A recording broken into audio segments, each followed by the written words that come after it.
көп жағдайда біздегі мына діншілдіктің көрініс табуы ол мына бір нәрсеге қадалып қалуы, буквализм дейміз ғой.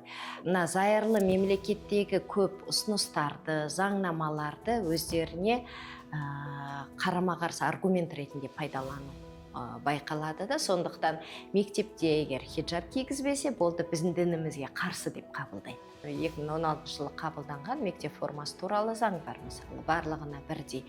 Алайда олар оны өздеріне қарсы аргумент ретінде пайдаланады да, көп жағдайда сол аргументті пайдалану арқылы олар басқа өздерінің діни ілімдерін үйрететін мектептерге жазып қойып отырады. Онлайн мектептер дейміз. Қазақстанда отырып ресейлік онлайн мектептерін бітіріп жатқандар бар. Әрине ол өте қауіпті, себебі ол жастардың санасы өте жұмсақ, оған не берілсе де ол соны сіңіріп алады. Онлайн мектептерге беруі, зайырлы жүйеге қарсы шығуы, ол ата-аналардың діни сауатсыздығынан да болуы мүмкін, және діншілдіктен де болуы мүмкін.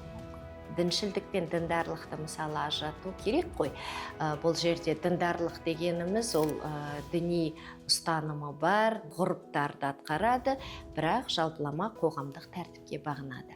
Ал діншілдікте бір жақтылық көп байқалады да, сондықтан олар ақ пен қара деп қана бөлу көрініс табады.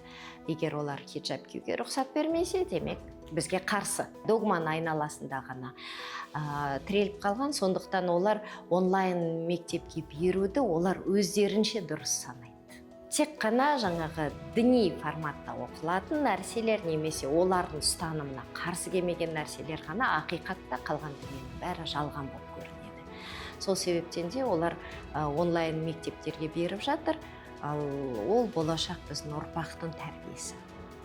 Болашақ біздің өсіп келе жатқан өскелең ұрпағымыз сол онлайн форматта оқытылатын діни уағыздардың идеологиясымен сусындалып жатыр.